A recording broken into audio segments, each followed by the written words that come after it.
Bom, agora teve o panorama, o problema, e agora o Almério do Santo Paulo a solução. A solução. Porque você, Almério, você há de convir que você não pode deixar as pessoas saírem com esse nível de angústia daqui. Vou tentar, viu, Fausto? Tá ligado? Tá ligado? Boa tarde a todos. Agradeço ao Fausto, à Fundação, pelo convite. O ensino técnico nem sempre está na pauta, né? Assim como o ensino médio. Não tem a mesma presença, né, do ensino fundamental, do ensino universitário. Por isso que é importante para nós, que fazemos educação profissional, ter a oportunidade de conversar, de debater sobre esse momento, que é um momento, diante das informações que eu vi na mesa anterior e nessa, até certo ponto preocupante. Se o ensino médio não vai bem e se o emprego está desaparecendo, para que fazer educação profissional, não é isso? Parece contraditório isso, né? Mas sempre pode ser otimista olhando para a Alemanha, que é um país extremamente desenvolvido e tem um baixo índice de desemprego. Então, precisaria também olhar o mundo e pensar que existem exemplos ruins e bons, né? Eu tenho aqui, né? O grande problema que eu vejo hoje em relação à reforma do ensino médio, como implementá-la, é a própria compreensão dela. Ou seja, como isso chega na escola, como as diferentes redes do Brasil podem interpretá-la e como pode se estruturar para implementá-la, ou seja, para que ela não seja apenas uma boa ideia, que eu acho que é uma excelente ideia, eu acho que a reforma é mais uma oportunidade que esse país tem para superar as dificuldades em relação à chamada qualidade do ensino médio. Não só, porque eu acho que a questão quantitativa ela está, grosso modo, resolvida. Tanto que o ensino médio meio que estagnou há mais de 10 anos em termos quantitativos e tende até a diminuir por diferentes fatores. Então, é uma ótima oportunidade, né? Porque se os investimentos são, pelo menos, iguais, e se a quantidade de alunos diminui, não é difícil calcular que o investimento per capita está aumentando. Então, você tem uma situação de aumento, pelo menos fazendo uma conta grosseira, eu sei que a conta não é bem assim, que ela se dá por turmas e não por aluno, né, o custo, mas eu acho que é uma oportunidade para se melhorar. Qual é o papel do ensino técnico nessa história? Quando você olha os famosos 5 possibilidades de itinerário, que pode se transformar em 10, 15, 20, no momento em que você não precisa construir itinerários formativos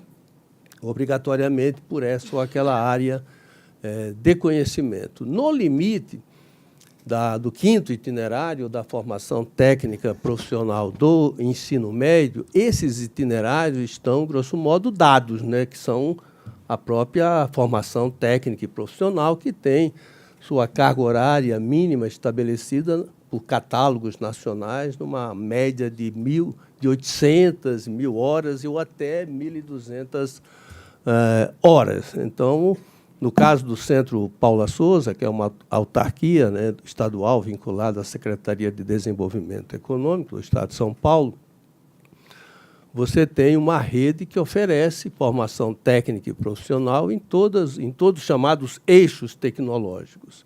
Só que, em função da reforma, que a Maria Helena mencionou, dos anos 90, você teve uma proposta de articulação, porém não integração da formação técnica à formação média. Isso provocou uma separação do ensino técnico do ensino médio, que teve o impacto de fazer com que se criasse, em cada escola técnica, 2 escolas, né? Uma escola diurna e uma escola noturna. Esse curso técnico noturno passou a ser um atendimento de trabalhadores, né, de adultos, enquanto ficou para o período diurno uma formação técnica para adolescente num processo de concomitância que foi superada por um decreto em 2004 que permitiu que se rearticulasse, integrasse novamente a formação média com a formação técnica. Entretanto, os números de hoje revelam que essa escola noturna está melhor, né, do que a escola diurna, né? Quando a gente vê no Brasil, em termos gerais, você tem a matrícula total do ensino médio comparada com a do ensino técnico, dá uma razão de 25%. Você diz, não estamos tão mal, né? Estamos que nem Argentina, Uruguai. Essa é a relação média entre as matrículas da formação técnica e o ensino médio. Entretanto, quando você vai para a escola diurna, na faixa de até 17 anos, você vê que há um desequilíbrio muito forte entre a formação técnica na idade que no mundo inteiro se faz, entendeu? No Brasil, você ainda tem uma situação bastante preocupante. Apenas cerca de 10%, 9%, 10% dos jovens nessa faixa etária que está fazendo o ensino médio tem a oportunidade de fazer uma formação técnica concomitante ou integrada dentro de uma mesma matriz curricular. Quando avança para 18, 25 anos, chega a um ponto de você ter mais matrícula de curso técnico do que de formação média. Ou seja, o nosso problema é a escola diurna, é como enfrentar a questão da formação técnica e profissional no período diurno. Aí você diz, mas como é que está São Paulo, né? Poderoso São Paulo, rico, deve estar muito melhor. Ilusão sua, está pior um pouquinho. Então, você tem uma situação que também, no cômputo geral, você tem 25% na comparação, que é uma comparação um pouco forçada, né? Porque eu estou dizendo a matrícula do ensino médio, quando eu faço o técnico, dentro aí tem mais da metade que já fez o ensino médio. Então, é uma comparação um pouco inadequada. Quando você vai comparar efetivamente matrículas dentro de uma faixa etária de 17 anos, você vê que chega a 8%. Ou seja, nós estamos no limite de uma certa irresponsabilidade em termos de preparar boa parte desses jovens, que, como o Fausto comentou, que vão ingressar no mundo do trabalho com 17, 18 anos. E não estão sendo preparados para isso. Eles vão entrar de uma forma atabalhoada, sem saber exatamente aonde se encaixar, quando consegue, obviamente. Então, eu acredito que esse é o principal problema. Ou seja, como o Estado de São Paulo, como o Brasil, vai resolver essa deficiência. Por que deficiência? Porque quando você vai ver a demanda por essa formação técnica nessa faixa etária, ela é uma média de 5 candidatos por vaga, ou seja, as instituições não têm, seja o Senai, Senac, Paula Souza, Instituto Federal, e mesmo escolas particulares, elas não dão conta, não só porque a oferta é irrisória, como também a distribuição geográfica é muito ruim. Então, você tem, dentro da região metropolitana de São Paulo, a mais desenvolvida do país, você pode encontrar um município como Barueri, que, quando você compara as duas matrículas, a relação é de 60% a 50%. É uma relação suíça. Quando você vai, de repente, para outro município vizinho, pode ser 0%. Então, você tem uma distorção, não só uma carência de oferta, como também uma distorção muito grande nessa distribuição, que é histórica, isso não é dos últimos 10 anos. A ampliação da formação profissional foi se dando não dentro de um projeto estratégico para atendimento dos desejos, das necessidades dos diferentes setores produtivos. Foi algo meio aleatório, baseado em pressões, em demandas desse município, daquela organização e assim por diante. Espera um pouco. Opa! Isso aqui é mais sensível do que eu esperava.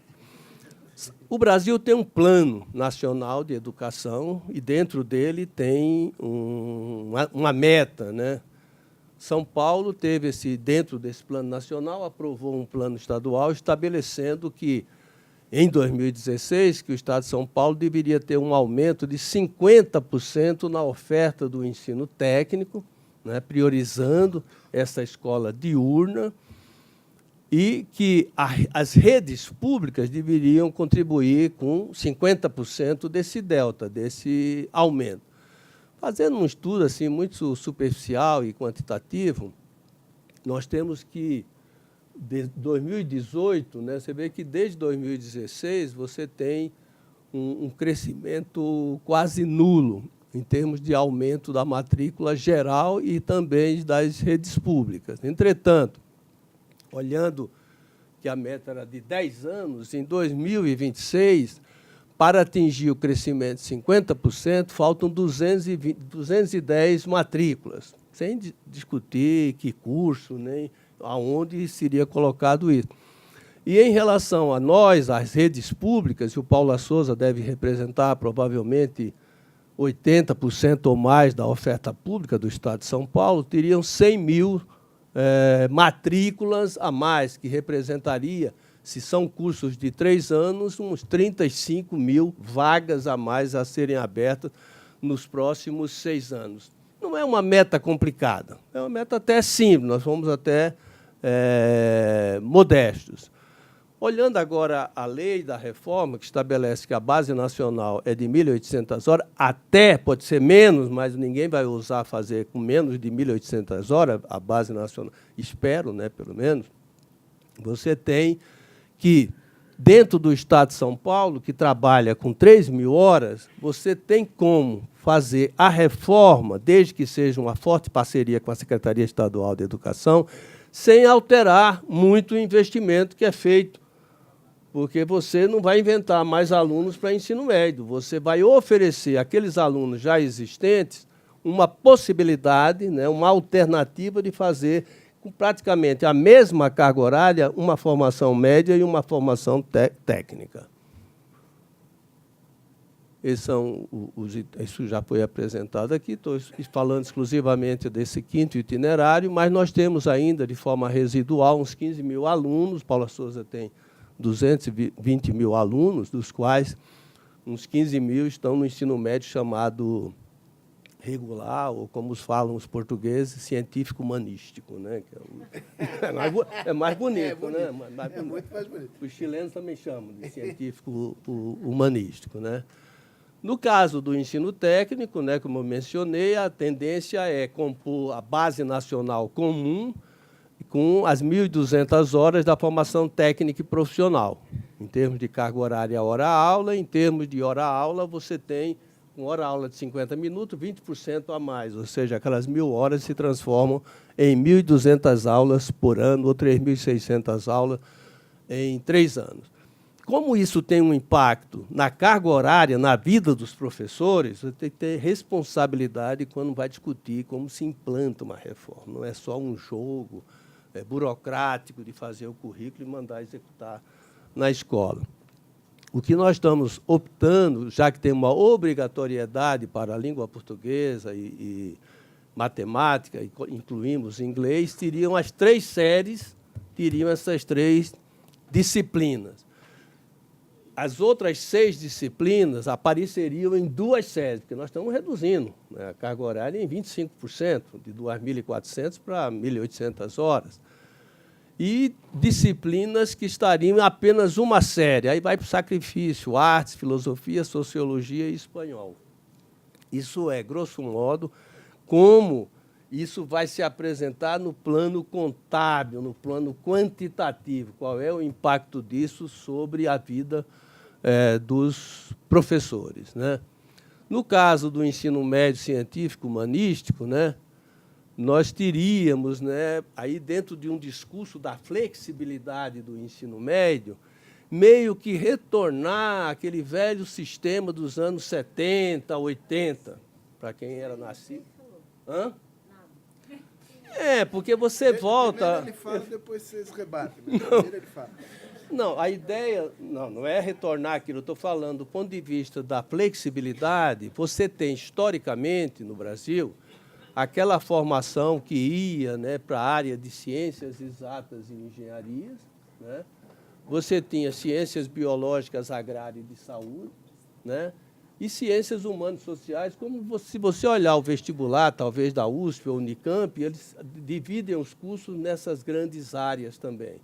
Se esse ensino médio tem como um dos objetivos a continuidade do estudo, você tem que dizer para onde vai esse ou aquele itinerário formativo. Não pode se falar de itinerário sem saber onde vai chegar.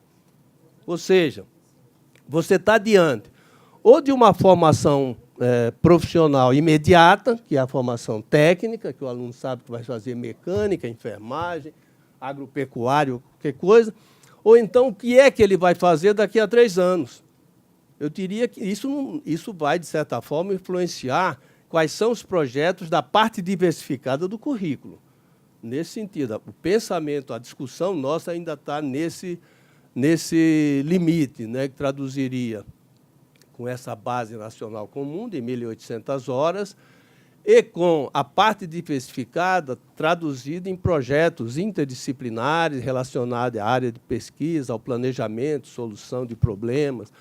Como a Maria Helena aqui já comentou, né, você teria que mudar a metodologia, deixar de trabalhar de uma forma isolada com aquele professor de História, Geografia, e passaria a desenvolver projetos que tivessem relação, né, não só com a base nacional comum, obviamente, são os mesmos professores, mas com alguma finalidade que dissesse que eram diferentes entre si. Ainda estamos numa fase de estudo, de piloto, sobre essas possibilidades.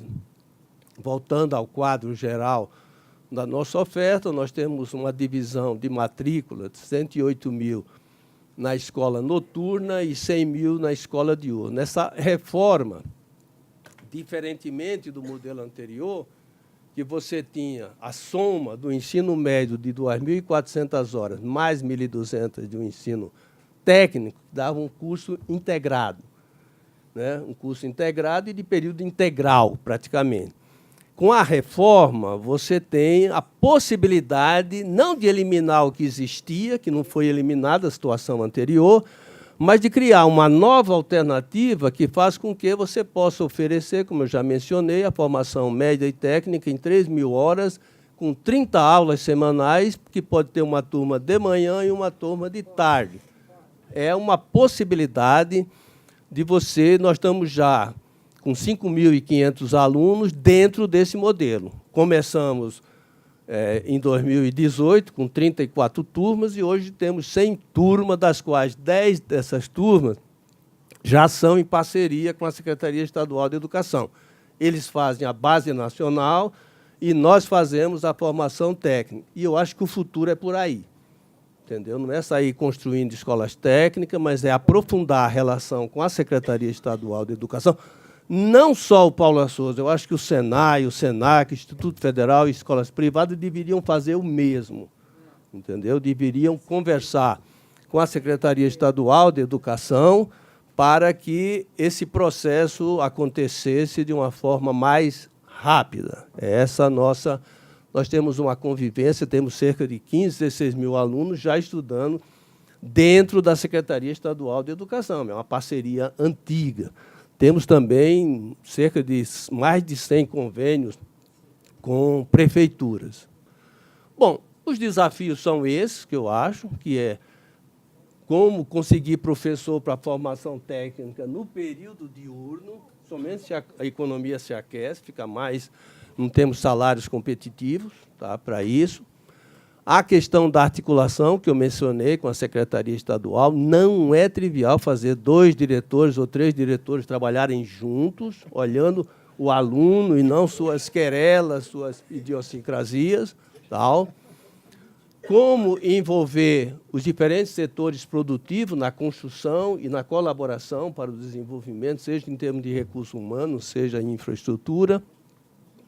A questão do custo do investimento, né, pode ter um novo programa federal, até onde o Estado pode bancar isso. E tem um quinto que eu não mencionei, que é como racionalizar essa oferta, quebrando a distorção da distribuição geográfica da oferta de formação técnica no Estado de São Paulo e no Brasil também. Entendeu? Como é que eu faço isso, que é um projeto político, né, como administrar essas demandas em termos municipais. É basicamente isso que nós estamos começando a fazer em termos de reforma do ensino médio. Muito bom.